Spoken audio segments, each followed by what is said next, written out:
Children, I hope you have gone through my previous videos and done all the work that was assigned to you. Let us now proceed further. Today we are going to study about photosynthesis. Photosynthesis is the most significant life process. It is the process by which plants produce their food. Through this process, plants provide food not only to the plant but also to animals, including humans. As well as food, plants also provide oxygen for breathing through this process. So if you look at plants are the self-food producers. All living organisms need food. Animals obtain food from plants, but plants prepare food by themselves. Photosynthesis is the process by which living plant cells containing chlorophyll produce food in the form of glucose and starch from carbon dioxide and water by using sunlight. And in this process, oxygen is released as a byproduct. What is the importance of photosynthesis? First and foremost, it provides food for all living things, be it plants or animals. Second is, it provides oxygen. We can't survive without oxygen, and that oxygen is produced in the process of photosynthesis. Now, chlorophyll. Chlorophyll is the vital plant pigment. It is the green color pigment found in plants, contained in special cell organelles called chloroplasts. If you look at the structure of chloroplast, see it's given here, the structure of chloroplast. They are minute oval bodies surrounded by a double membrane. See, there are two membranes, outer membrane and an inner membrane. And their interior contains closely flattened sacs called thylakoids. These flat sacs are called as thylakoids. Thylakoids are arranged in piles, one above the other. Then this whole pile is called as grana. This whole bunch, that is called as grana. It looks like a stack of coins placed one on top of other. And these grana is lying in a colorless ground substance called stroma. There may be 40 to 50 chloroplasts in a cell. Chlorophyll is contained in the walls of the thylakoid. Chlorophyll is highly complex substance made of carbon, hydrogen, oxygen, nitrogen and magnesium. They are mainly present in mesophyll cells located in the upper epidermis and the lower epidermis. That is in palisade cells and spongy cells of leaves. They are also found in guard cells of stomata and in the outer layer of young green stems.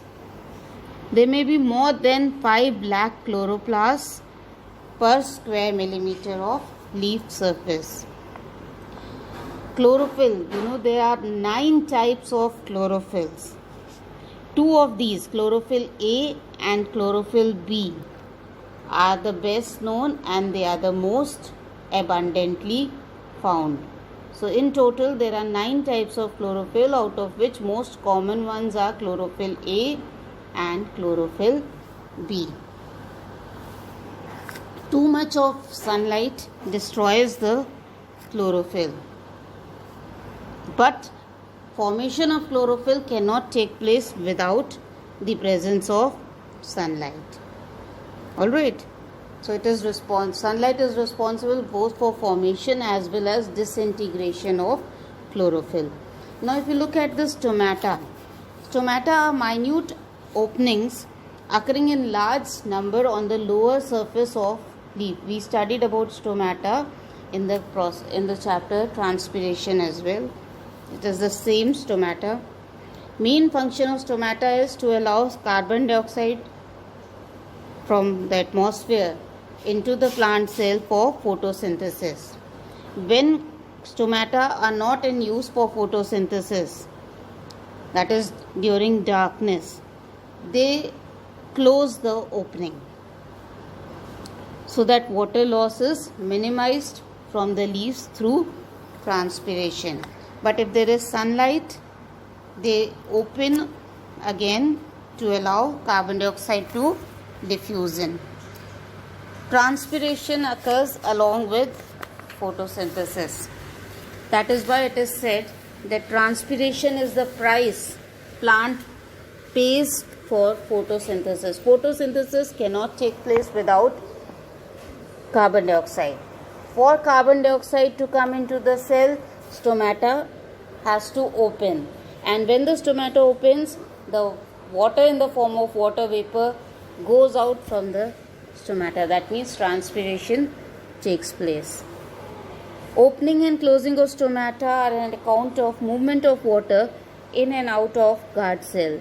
They have thick inner wall and thin outer wall, and this cytoplasm contains chloroplast. Now the opening and closing of stomata, there are two theories about how stomata opens and closes. The first theory is called as potassium ion concentration theory. According to potassium ion concentration theory, stomatal opening and closing depends upon potassium ion gradient. During daytime, the chloroplast in guard cells, they perform photosynthesis, due to which ATP is produced. This ATP is used to pump potassium ions of adjacent cells into guard cells. Increased potassium concentration in guard cells makes them hypertonic, so water from adjacent cell comes into the guard cell and they become more turgid, and as a result they move outwards and open the stomatal pores. The reverse of this happens during night. Potassium ion concentration falls down, due to which the guard cells lose their turgidity and the stomatal pore closes. The second theory is called as sugar concentration theory. According to sugar concentration theory, it is an old theory. During daytime, guard cells begin photosynthesis and glucose is produced. Glucose is sugar during the process. So this increases the osmotic pressure, which draws water from the adjoining cells into the guard cells, and the guard cells become turgid and bulge outwards due to the thin outer wall, thus widening the stomatal opening lying in between. And the reverse happens at the time of closing of stomata. Now next we come to the process of photosynthesis. So if you look at the structure of leaf, there are two types of cells present in leaf: mesophyll cells.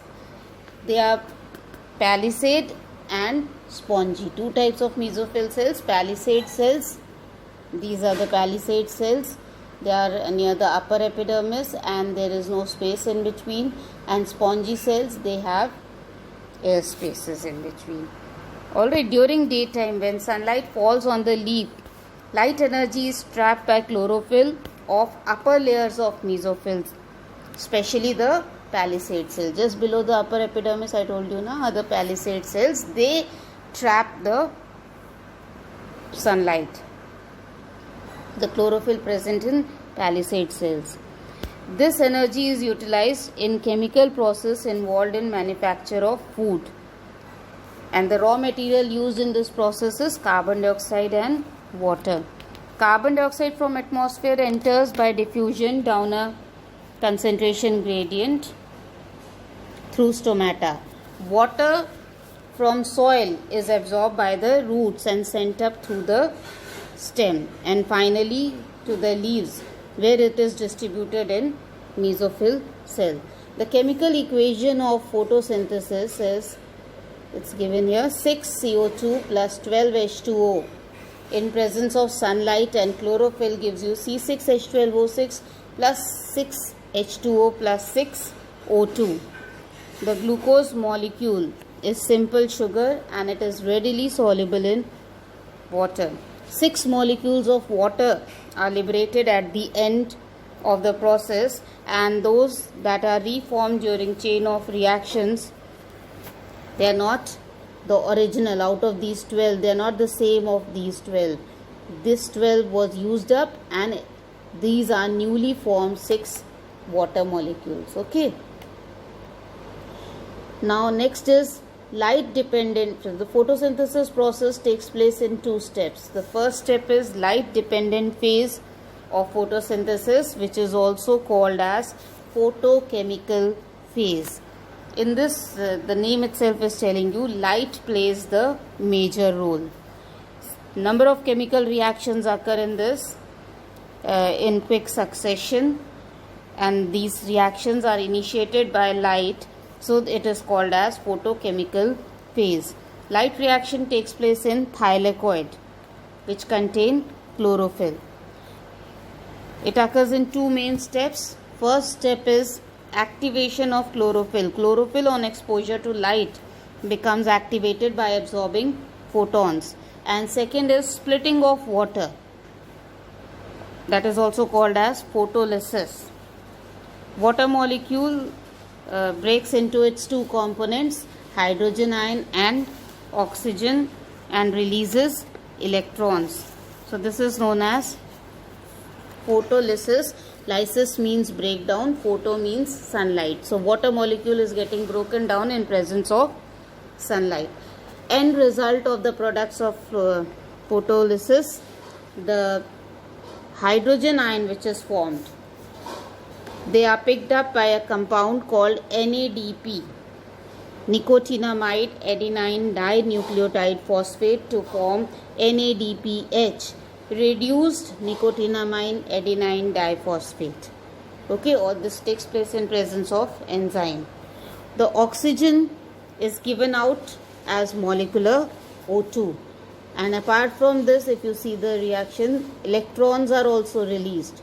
So what happens to the electrons? Electrons are picked up by ADP, adenosine diphosphate, and ADP gets converted into ATP, adenosine triphosphate. So these are the changes, 3 steps taking place in light dependent phase. Second part of photosynthesis is light independent phase or dark phase, also called as biosynthetic phase. The reactions in this phase do not require light energy, so it is called as dark phase. Dark phase does not mean that it is occurring at night. It cannot take place at night. Photosynthesis takes place only during daytime. Okay, so it would be better if we call it light independent stage. In this stage, conversion of glucose into starch and other chemicals take place, because the green plants, they convert the glucose into starch as soon as it is formed during photosynthesis through a process which is called as polymerization. Now some plants change it to sucrose, which is a disaccharide or a double sugar, or some into oils, etc. So polymerization is, poly means several. So several molecules combine together into to form a single large molecule, that is called as polymerization. Now if you see over here, a highly simplified summary of the events of light reaction and light independent reaction of photosynthesis has been given. Light dependent reaction, they occur in chlorophyll containing parts, that is thylakoid of chloroplast. In presence of light, water breaks down into H and H plus and O minus, oxygen and hydrogen, and electrons. Electrons convert ADP into ATP. Hydrogen is taken up by NADP to convert into NADPH, and oxygen is released into the air. In light independent reaction, which occurs in stroma of chloroplast, the carbon dioxide combines with this to form glucose, water to form glucose, and that glucose polymerizes to form starch. Alright, so these are the various steps involved in the process of photosynthesis. Remaining we'll do later.